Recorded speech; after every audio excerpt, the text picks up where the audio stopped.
Bonjour tout le monde, ici Camille, naturopathe à l'Armoire à Sainte-Anne. Donc aujourd'hui, je vous parle d'un de mes produits qui est chouchou depuis longtemps dans ma pratique et que nous avons enfin comme nouveau produit à l'Armoire, c'est les protéines en poudre de Garden of Life.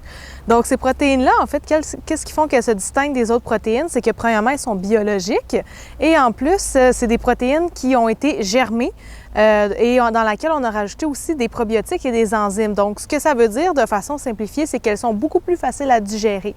C'est des protéines végétales, sont à base d'un mélange de légumineuses, de céréales et de graines. Elles sont hypoallergènes et elles sont très faciles à digérer, c'est-à-dire qu'elles ne feront pas de ballonnement, contrairement à certaines légumineuses, des fois, qui sont difficiles à digérer pour certaines personnes.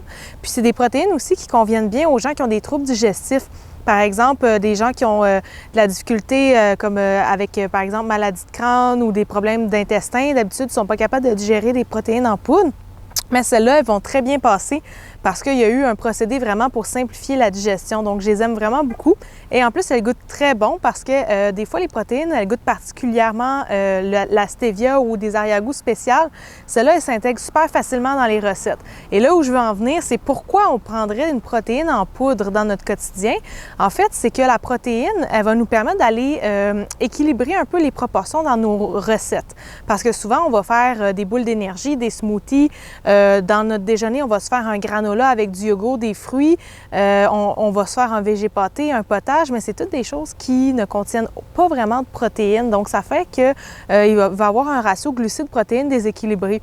Pourquoi on voudrait rajouter plus de protéines? Bien, par exemple, quand on est en croissance, donc chez les enfants, chez les adolescents, chez les adultes aussi qui font de l'exercice physique, c'est super important pour le maintien de la masse musculaire.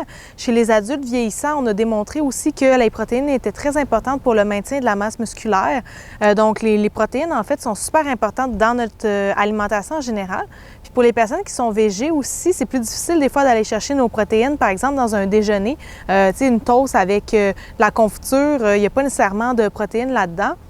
Donc, le fait d'intégrer notre protéine dans un smoothie, dans un yogourt végétal avec du granola, par exemple, et des fruits, ou dans des boules d'énergie, dans des bars, ça va nous permettre d'aller augmenter notre valeur protéique puis d'aller rencontrer nos besoins quotidiens.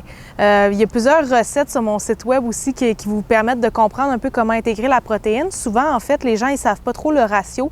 Je dirais que c'est à peu près, par exemple, je fais des muffins, des crêpes, un gâteau, bien, je vais toujours essayer d'enlever une petite partie de farine pour mettre la protéine, mais ça ne va pas être, mettons, une demi-tasse de protéine, parce que c'est très sec et friable. Donc, on va plutôt y aller à question de, par exemple, retirer 2-3 cuillères à table, mettons, pour 2 tasses de farine. On enlève 2-3 cuillères à table, on met notre poudre de protéines à la place. On peut intégrer ça dans, comme je disais aussi, la sans saveur, on peut la mettre dans des potages, dans des végé pâtés, dans des recettes plus salées, des petits gâteaux aux œufs, des omelettes, des choses comme ça.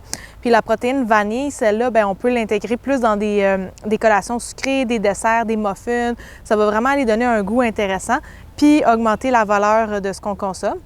Vous avez aussi 2 choix en termes de qu'est-ce que la protéine contient. Donc ça ici, c'est vraiment juste les protéines brutes. Celle-là, la All-in-One, ce que j'aime, c'est pour les gens qui ont une alimentation qui n'est pas nécessairement très équilibrée. Il y a de la poudre de légumes, poudre de fruits dedans, ce qui fait que c'est comme une multivitamine combinée avec une protéine. Quand on regarde l'analyse nutritionnelle, il y a toutes les vitamines, les minéraux qui sont intégrés dedans.